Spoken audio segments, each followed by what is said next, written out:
Hi, welcome to Fireplace Tales. Hi everyone, it's Satomi and Soul.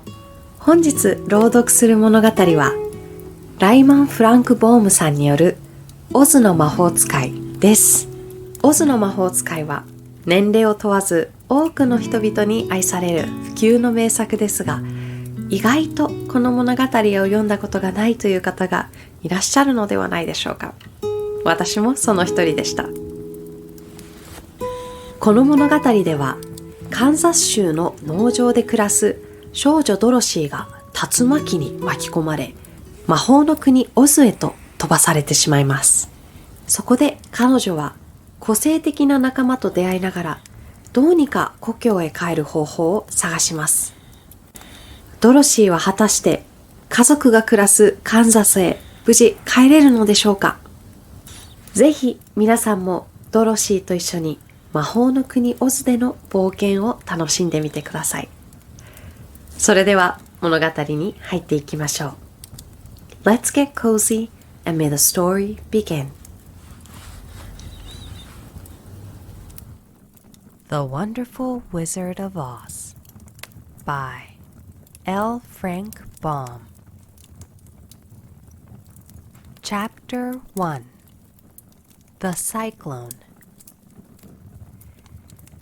Dorothy lived in the midst of the great Kansas prairies with Uncle Henry, who was a farmer, and Aunt Em, who was the farmer's wife.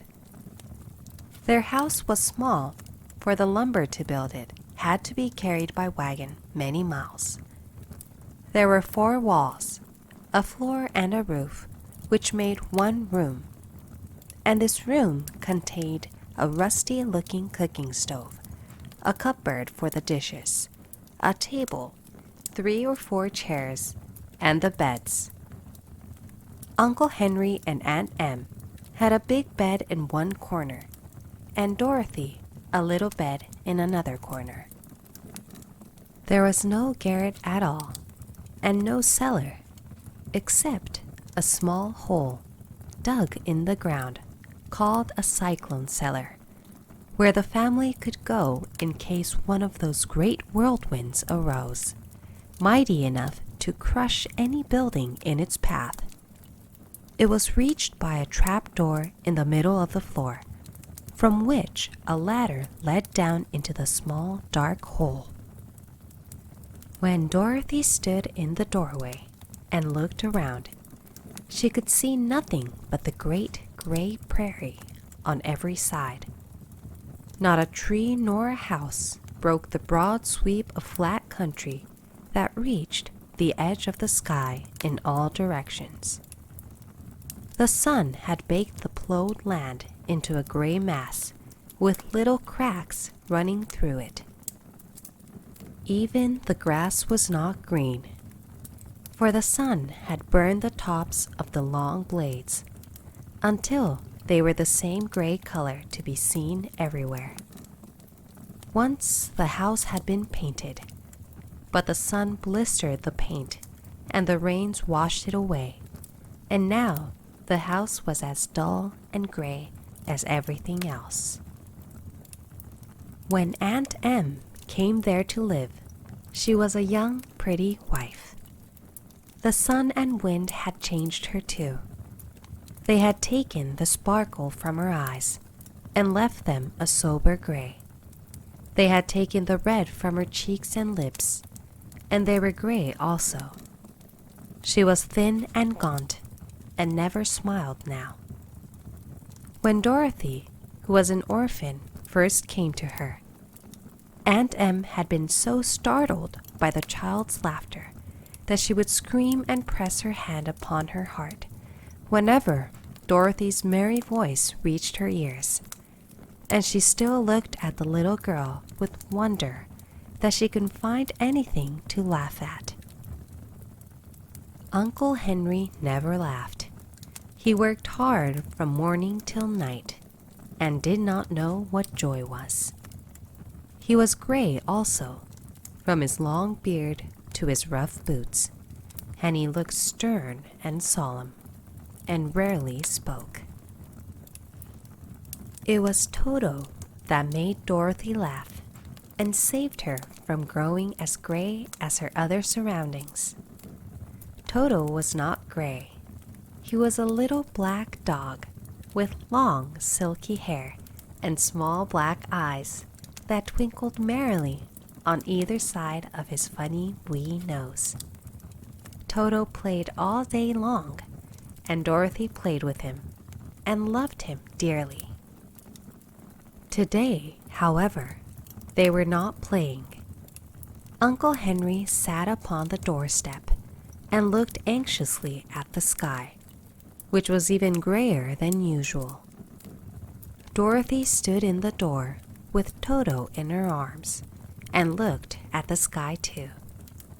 Aunt Em was washing the dishes.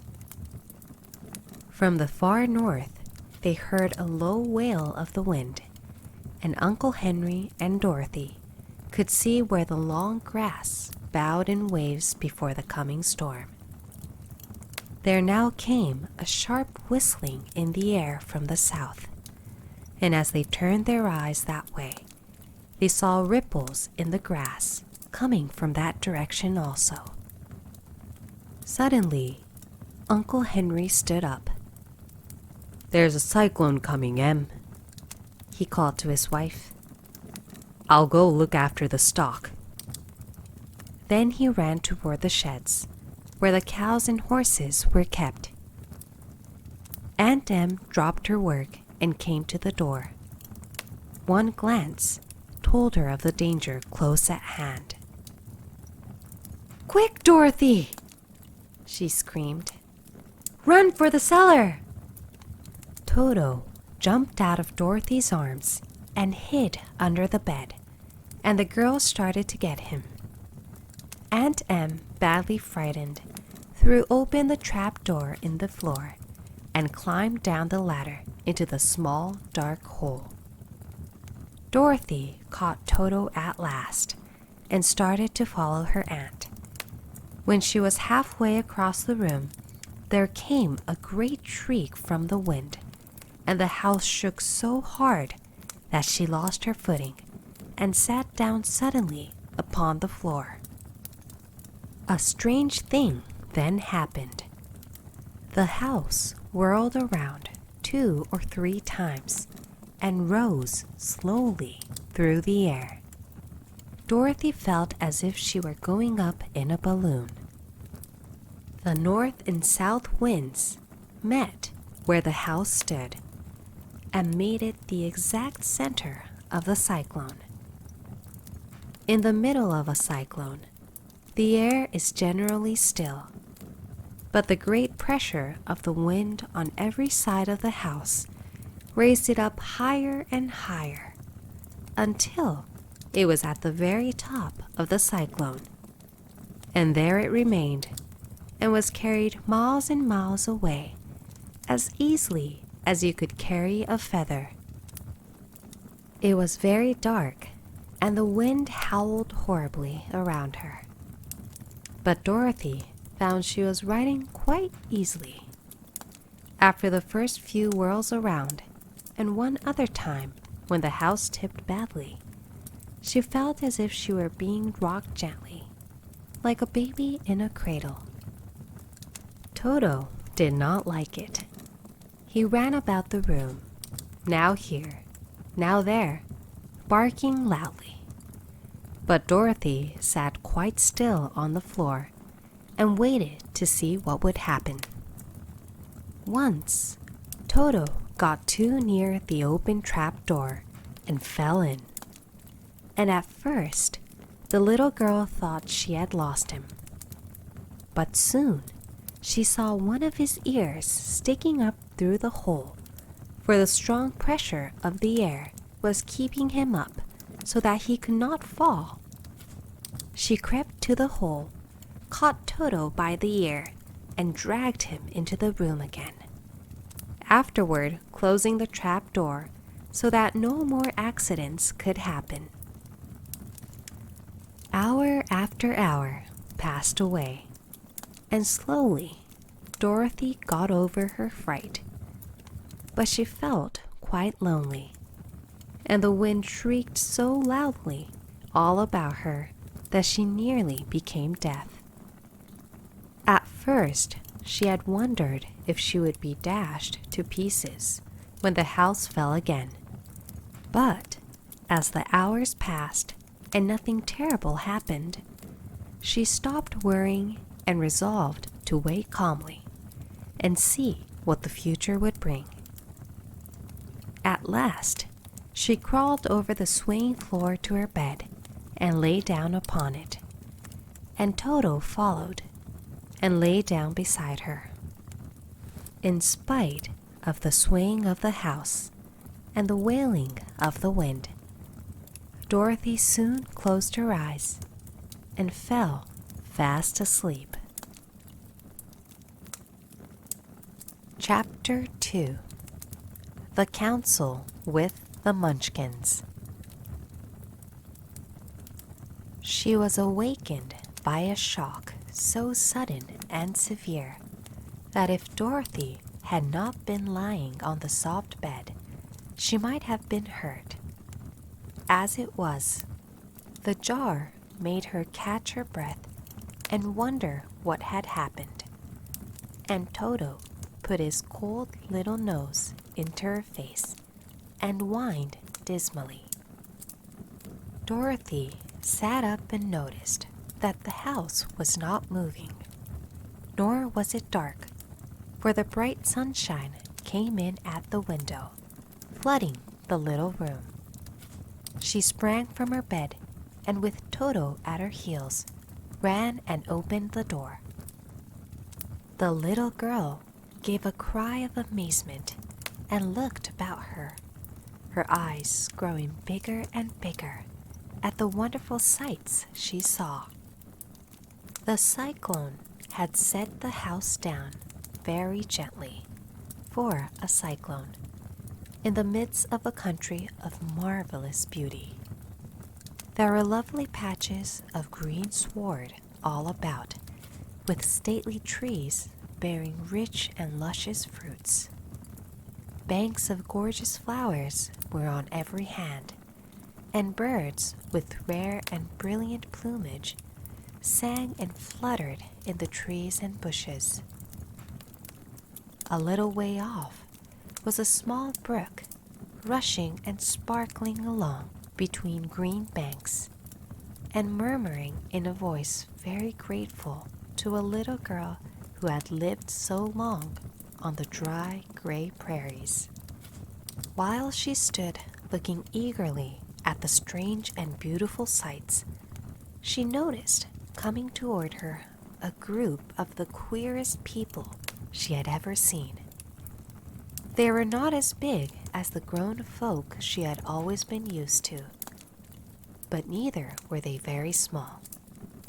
In fact, they seemed about as tall as Dorothy, who was a well-grown child for her age, although they were, so far as looks go, many years older. 3 were men, and 1 a woman, and all were oddly dressed. They wore round hats that rose to a small point a foot above their heads, with little bells around the brims that tinkled sweetly as they moved. The hats of the men were blue. The little woman's hat was white, and she wore a white gown that hung in plaits from her shoulders. Over it were sprinkled little stars that glistened in the sun like diamonds. The men were dressed in blue, of the same shade as their hats, and wore well-polished boots with a deep roll of blue at the tops. The men, Dorothy thought, were about as old as Uncle Henry, for 2 of them had beards. But the little woman was doubtless much older. Her face was covered with wrinkles, her hair was nearly white, and she walked rather stiffly. When these people drew near the house where Dorothy was standing in the doorway, they paused and whispered among themselves, as if afraid to come farther. But the little old woman walked up to Dorothy, made a low bow, and said in a sweet voice, "You are welcome, most noble sorceress, to the land of the Munchkins. We are so grateful to you for having killed the wicked witch of the East and for setting our people free from bondage." Dorothy listened to this speech with wonder. What could the little woman possibly mean by calling her a sorceress and saying she had killed the wicked witch of the East? Dorothy was an innocent, harmless little girl who had been carried by a cyclone many miles from home, and she had never killed anything in all her life. But the little woman evidently expected her to answer. So Dorothy said with hesitation, "You are very kind, but there must be some mistake. I have not killed anything." "Your house did anyway," replied the little old woman with a laugh. "And that is the same thing. See?" She continued, pointing to the corner of the house. "There are her 2 toes, still sticking out from under a block of wood." Dorothy looked and gave a little cry of fright. There, indeed, just under the corner of the great beam the house rested on, 2 feet were sticking out, shod in silver shoes with pointed toes. "Oh dear! Oh dear!" cried Dorothy, clasping her hands together in dismay. "The house must have fallen on her. Whatever shall we do?" "There is nothing to be done," said the little woman calmly. "But who was she?" asked Dorothy. "She was the wicked witch of the East, as I said," answered the little woman. "She has held all the Munchkins in bondage for many years, making them slave for her night and day. Now they are all set free and are grateful to you for the favor." "Who are the Munchkins?" inquired Dorothy. "They are the people who lived in this land of the East, where the wicked witch ruled."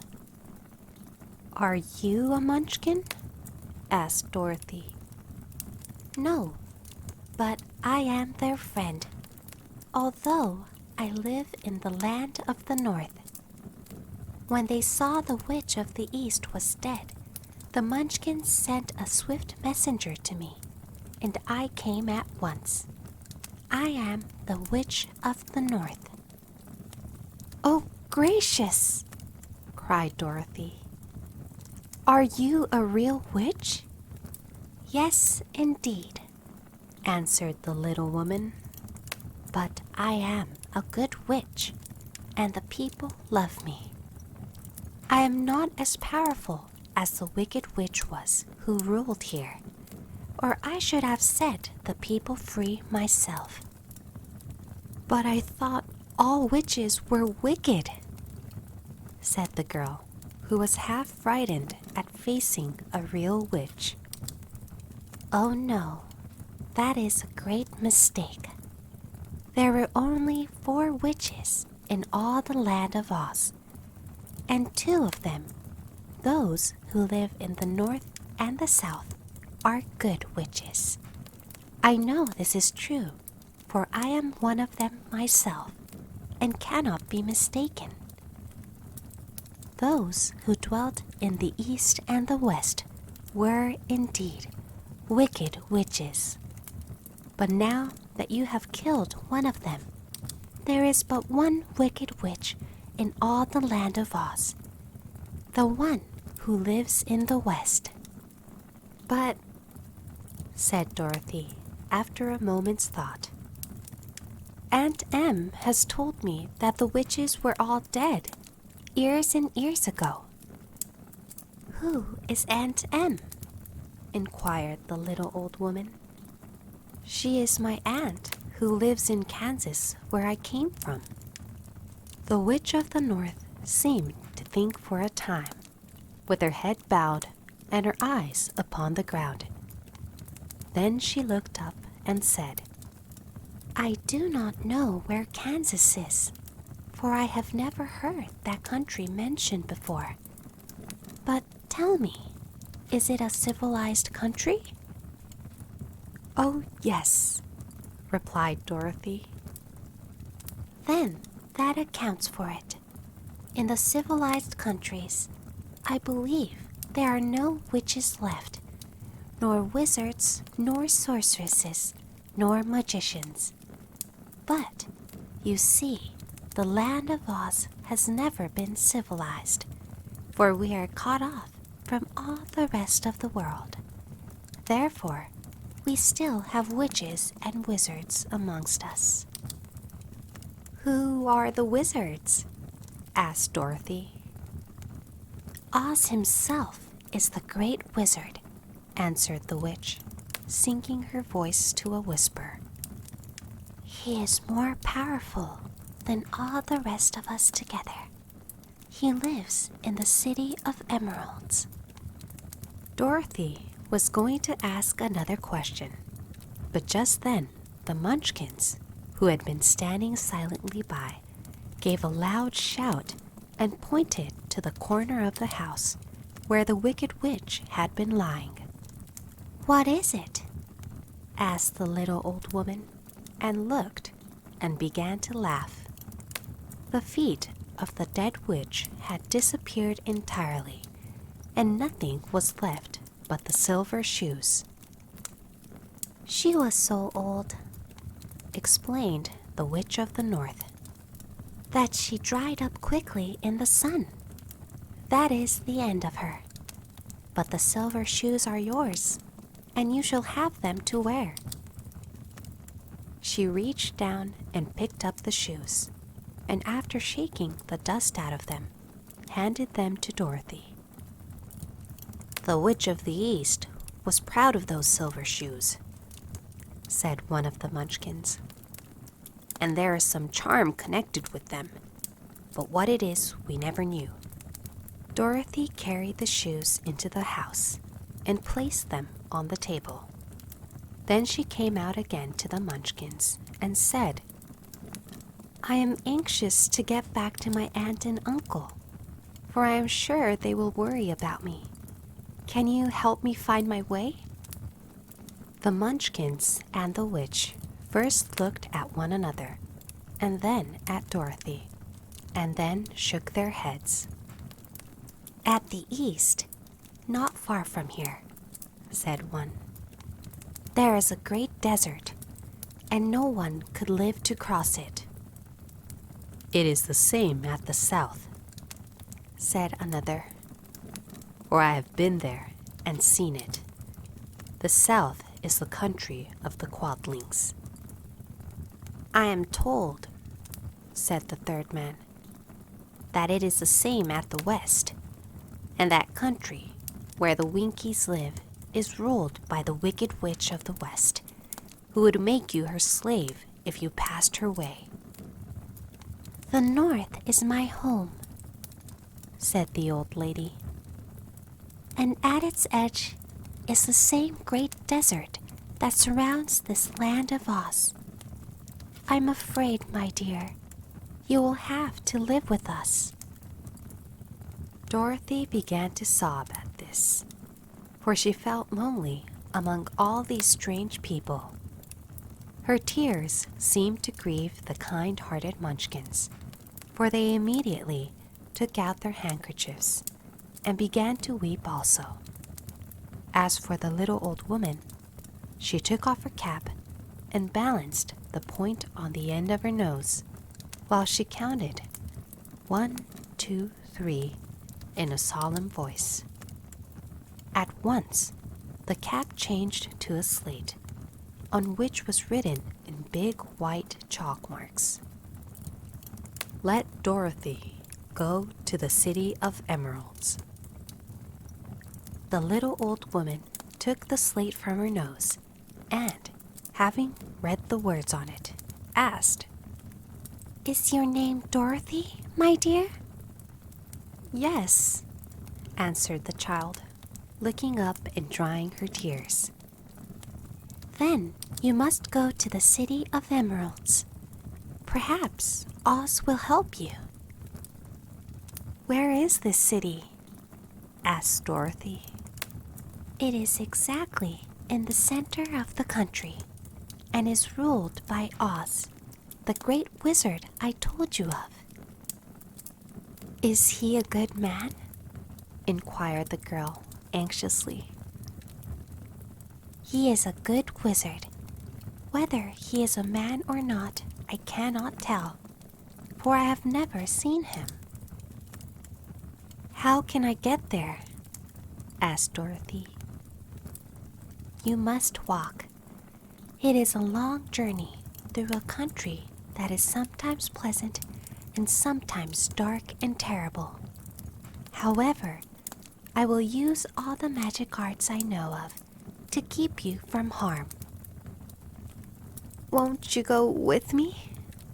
pleaded the girl, who had begun to look upon the little old woman as her only friend. "No, I cannot do that," she replied. "But I will give you my kiss, and no one will dare injure a person who has been kissed by the Witch of the North."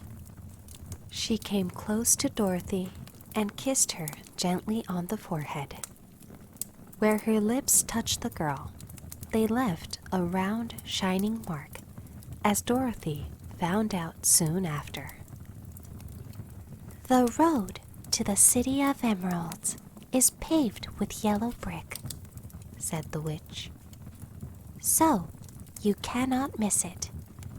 When you get to Oz, do not be afraid of him, but tell your story and ask him to help you. Goodbye, my dear." The three Munchkins bowed low to her and wished her a pleasant journey, after which they walked away through the trees. The witch gave Dorothy a friendly little nod, whirled around on her left heel 3 times, and straightway disappeared, much to the surprise of little Toto, who barked after her loudly enough when she had gone, because he had been afraid even to growl while she stood by. But Dorothy, knowing her to be a witch, had expected her to disappear in just that way, and was not surprised in the least. Thank you for watching. いかがでしたでしょうか？動画を気に入っていただけた方は、ぜひ高評価、チャンネル登録をよろしくお願いいたします。それではまた次の動画でお会いしましょう。